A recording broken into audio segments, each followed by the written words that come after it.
The site is in Yarraville, which is a western suburb of Melbourne. It's on Bunurong country. The site's on a lovely tree-lined street opposite a park, and the owners were drawn to the neighbourhood and to the street.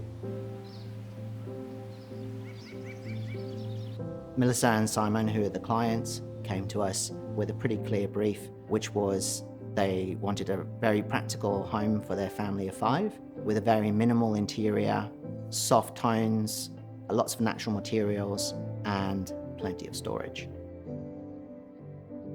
I'm Martin Weaver, Director of Weaver+Co Architects. We were the architects and interior designers here at Gable Park.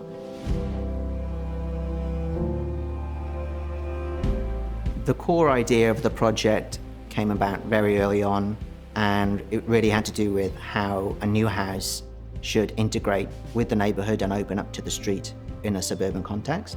There are a few key moves that we undertook to be able to open up the house to the street.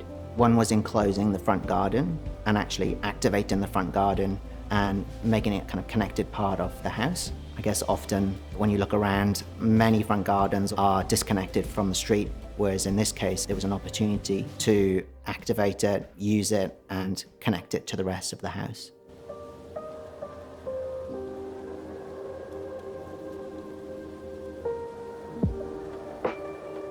The entry of the house is offset to one side to overlap with the driveway. On entry, we have a double height void with a finely crafted steel staircase and a skylight at the top of the staircase.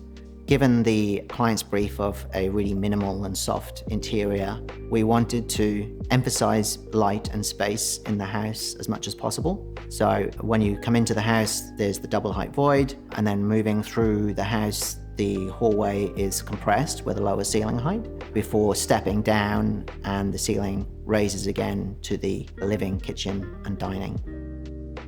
The kitchen is designed in a way to not really be the focus of attention, and we increase the ceiling heights here in the living space, one, to block views of neighbours, and also to make the focal point of the space the ceiling height and the garden, as opposed to objects within the space.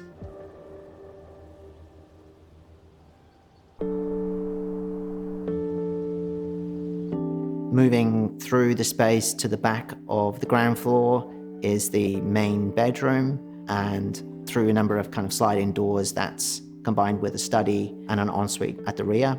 And we brought a skylight into that space, which changes your perspective when you come into that end room and allows you to contemplate the change of light.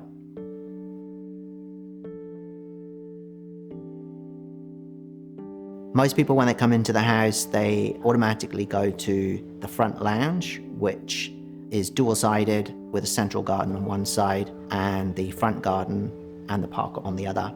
At the front, it's faced with a veranda with timber operable screens that allow the space to have a indoor-outdoor kind of feel.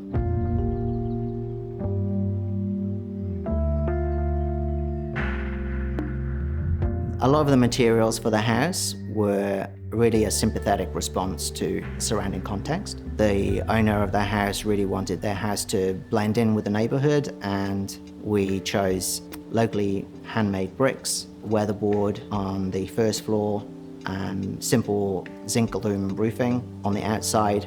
All of these materials are to be found in the surrounding neighbourhood, and we wanted to respond to that.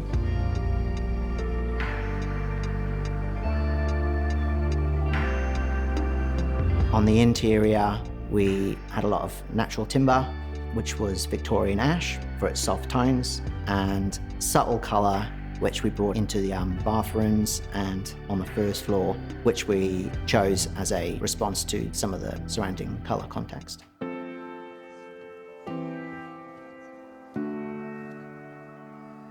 Coming back to the house and visiting the owners again, they keep on referring to a peaceful feeling within the house. I guess this is something that we're really proud of, and little moments like they describe where they look at the roof material and how it blends into the clouds on an overcast day, or how they like sitting on the veranda and looking out to the park. I guess these moments were really considered during the design, but because they're so subtle, you really don't kind of see them without experience in the space. So it's great that the home encourages moments to be noticed and enjoyed.